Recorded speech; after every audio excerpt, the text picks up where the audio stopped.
ایران کی نیوکلیئر صلاحیت ختم کر دی۔ ایران کے پاس ایٹم بم ہوتا تو اسرائیل کے خلاف استعمال کر چکا ہوتا۔ امریکی صدر کہتے ہیں ایران 47 سال تک مشرق وسطی میں سب کو ہراساں کرتا رہا، حملہ کر کے ایرانی جارحیت اور بلیک میلنگ سے مشرق وسطی کو آزاد کروا دیا۔ ایٹمی تنصیبات کی تباہی کے بعد اب ایران مشرق وسطی میں کسی کو بلیک میل نہیں کر سکتا۔ ایران ڈیل کے لیے اب بھیک مانگ رہا ہے۔ ایران نے سعودی عرب، قطر، بحرین اور کویت پر حملے کیے۔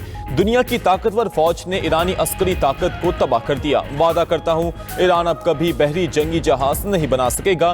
ایرانی رجیم کے خطرے کو ختم کر رہے ہیں۔ نئے ایرانی سپریم لیڈر جاں بحق ہو چکے یا بری طرح زخمی ہیں۔ ایران میں اب کوئی قیادت نہیں۔ ڈونلڈ ٹرمپ نے کہا ایران سے مذاکرات ہوں گے اور نتیجہ بھی نکلے گا، لیکن ایران کو آبن ہرمز کھولنا ہوگا۔ ایرانی حکام نے 3 دن پہلے جھوٹ بولا کہ مذاکرات نہیں کر رہے۔ ہماری طرف سے ایسے سخت حملے ہوں گے تو کوئی بھی ڈیل کے لیے تیار ہو جائے گا۔ نیٹو نے ہماری مدد نہیں کی، اس بات کو یاد رکھا جائے گا۔ ٹرمپ نے اندیا دیا کہ ایران کے بعد اگلا نمبر کیوبا کا ہے۔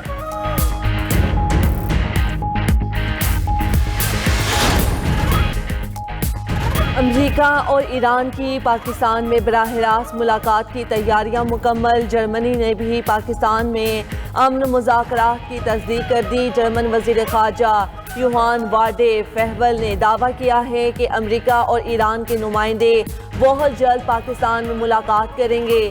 دونوں ممالک کے درمیان براہ راست ملاقات کی تیاریاں مکمل ہیں۔ امریکہ اور ایران کے درمیان بالواسطہ رابطے ہو چکے ہیں۔ ملاقات کا مقصد دونوں ممالک کے درمیان کشیدگی کم کرانا ہے۔ ملاقات میں ممکنہ مذاکرات کو آگے بڑھایا جائے گا۔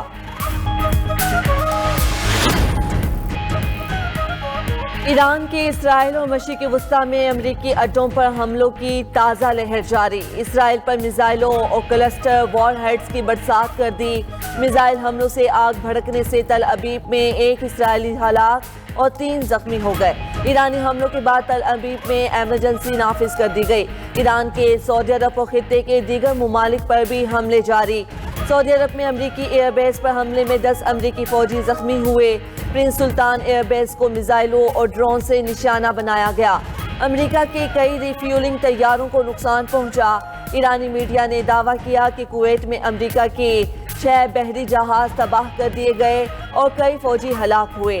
دبئی کے ساحل اور ہوٹل پر حملے کر کے کئی امریکیوں کو نشانہ بنایا گیا۔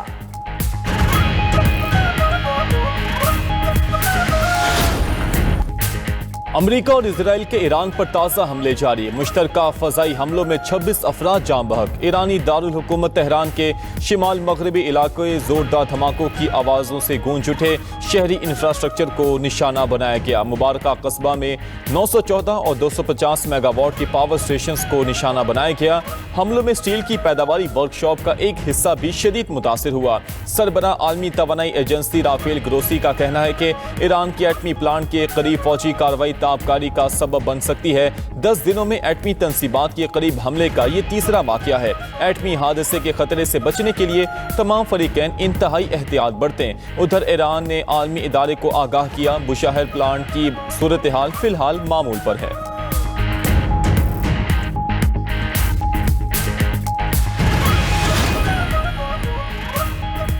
آبنائے ہرمز بند ہے۔ ایرانی پاسداران انقلاب کا اعلان۔ آبنائے ہرمز سے 3 جہازوں کو واپس بھیج دیا۔ پاسداران انقلاب کا کہنا ہے کہ تینوں جہاز آبنائے ہرمز پار کرنے کی کوشش کر رہے تھے۔ آبنائے ہرمز سے گزرنے پر سخت کارروائی کریں گے۔ برطانوی جریدے فائنینشل ٹائمز کے مطابق پاسداران انقلاب نے آبنائے ہرمز میں ٹول بوتھ سسٹم قائم کر دیا۔ بحری جہازوں کی نقل و حمل مکمل طور پر ایرانی پانیوں میں ہو رہی ہے۔ کچھ جہازوں نے گزرنے کے لیے ایران کو $20 لاکھ ادا کیے۔ ایران کا جنگ کے بعد بھی ہرمز پر نیا نظام نافذ کرنے کا ارادہ ہے۔ ایسا پلان بن گیا تو ایران سالانہ 70 سے 80 ارب ڈالر کما سکے گا۔ ایران کا ایٹمی ہتھیاروں کے عدم پھیلاؤ کے معاہدے سے دستبردار ہونے کا اشارہ۔ ترجمان ایرانی قومی سلامتی کمیٹی ابراہیم رضائی کا کہنا ہے کہ ایران کی NPT معاہدے کی رکنیت بے معنی ہے۔ NPT کی مستقل رکنیت نے ہمیں کوئی فائدہ نہیں پہنچایا۔ ایٹمی ہتھیاروں کے عدم پھیلاؤ کے معاہدے سے دستبردار ہو جانا چاہیے۔ NPT معاہدہ ایران کو ایٹمی طاقتوں کے حملوں سے بچانے میں ناکام رہا۔ ہماری ایٹمی تنصیبات کو بار بار نشانہ بنایا گیا۔ ہمارا ایٹم بم تیار کرنے کا کوئی ارادہ نہیں۔ امریکہ 60 بین الاقوامی تنظیموں اور کنونشن سے دستبردار ہو چکا ہے۔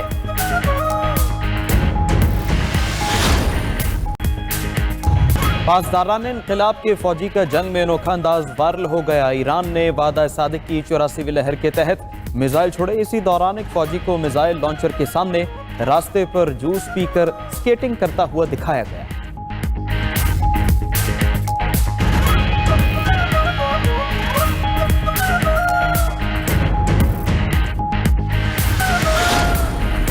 ایران کا اسرائیل کو کلسٹر میزائلوں کے وار سے منہ توڑ جواب۔ تل ابیب میں ایرانی کلسٹر میزائل گرنے سے عمارتوں کو شدید نقصان۔ پاسداران انقلاب کا تل ابیب میں اسرائیلی فوج کا اہم لاجسٹک مرکز تباہ کرنے کا دعویٰ۔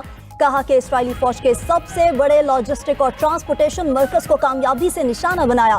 حیفا بندرگاہ پر اسرائیلی لڑاکا طیاروں کے فیول ٹینک تباہ۔ ایرانی فوج نے حملے کی ویڈیو بھی جاری کر دی۔ ایرانی میزائلوں پر پاکستانیوں کا شکریہ کا پیغام بھی درج تھا۔ ایران کا ڈرونز اور ملٹی وار ہیڈ لے جانے والے ہتھیاروں سے بھی حملہ۔ اسرائیلی شہر کریات اونو میں میزائل حملوں کے بعد آگ لگ گئی۔ اسرائیلی حکام کے مطابق ایرانی حملوں میں اب تک 5492 اسرائیلی زخمی ہو چکے۔ ایران کے کویت کی شویخ پورٹ پر ڈرون حملہ۔ کویتی حکام کے مطابق حملے سے پورٹ میں تنصیبات کو نقصان پہنچا۔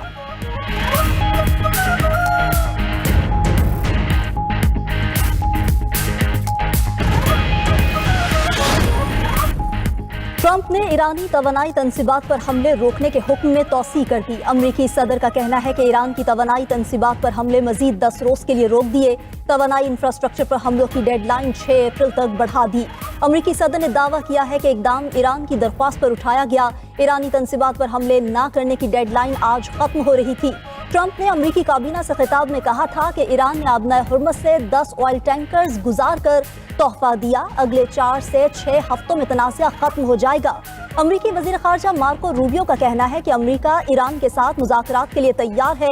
ایران کے ساتھ بالواسطہ مذاکرات میں پیش رفت ہوئی ہے۔ غیر ملکی میڈیا کے مطابق مارکو روبیو نے G7 ممالک کو باضابطہ آگاہ کر دیا۔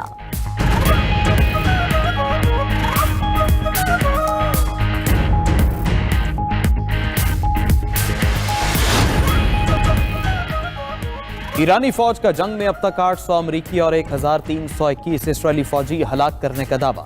ایرانی فوج کے سینئر ترجمان بریگیڈیئر جنرل ابو الفضل شکارچی کہتے ہیں اب تک 5000 امریکی فوجی زخمی ہوئے، 17 امریکی اڈے تباہ کر دیے۔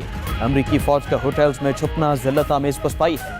امریکی فوجی حکمت عملی کی ناکامی اس کی ساکھ کو دھچکا ہے۔ اپنے مطالبات پورا ہونے تک امریکہ کو جانے نہیں دیں گے۔ اسرائیل کا فضائی دفاعی نظام اور اہم فوجی مراکز مکمل طور پر تباہ ہو چکے ہیں۔ دشمن کو سزا ملنے تک جنگ جاری رہے گی۔ ادھر حزب اللہ کا اسرائیل کی جولانی بریگیڈ کے ٹینک پر حملہ، ایک فوجی ہلاک اور 2 افسروں سمیت 4 اسرائیلی فوجی زخمی ہو گئے۔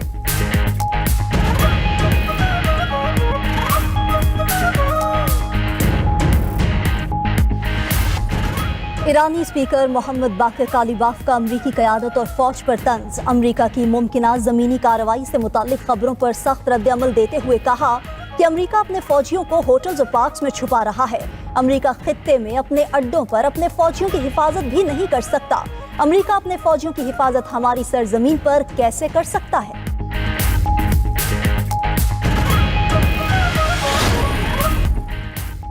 ایران میں مذاکرات کون کرے گا؟ ایرانی قیادت کی ہلاکت کے بعد نئی بحث چھڑ گئی۔ دی اکانومسٹ کے مطابق نئے ایرانی سپریم لیڈر مجتبیٰ خامنائی 28 فروری کے بعد سے غائب ہیں۔ علی لاریجانی سمیت ایران کے ہم سینئر مشیر اور کمانڈرز جنگ کے آغاز میں ہی مارے جا چکے ہیں۔ پاسداران انقلاب 190,000 اہلکاروں کے ساتھ ریاست اور جنگ دونوں کی مالک ہے۔ ایران فرد واحد کی بجائے اداروں کے خفیہ جال کے ذریعے چلایا جا رہا ہے۔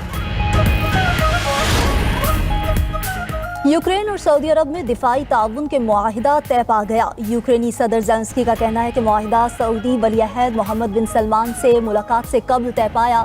سعودی عرب کے ساتھ دفاعی نظام اور مہارت کے تبادلے کے لیے تیار ہیں۔ زیلنسکی نے سعودی صلاحیتیں بھی یوکرین کے لیے اہم اور تعاون باہمی فائدہ مند قرار دی۔ رائٹرز کے مطابق یوکرین 200 سے زائد ماہرین مشرق وسطیٰ بھیج چکا جو ایرانی میزائل اور ڈرون حملوں سے نمٹنے میں مدد دیں گے۔ امریکہ یوکرین کے لیے اسلحہ مشرق وسطیٰ منتقل کرنے پر غور کر رہا ہے۔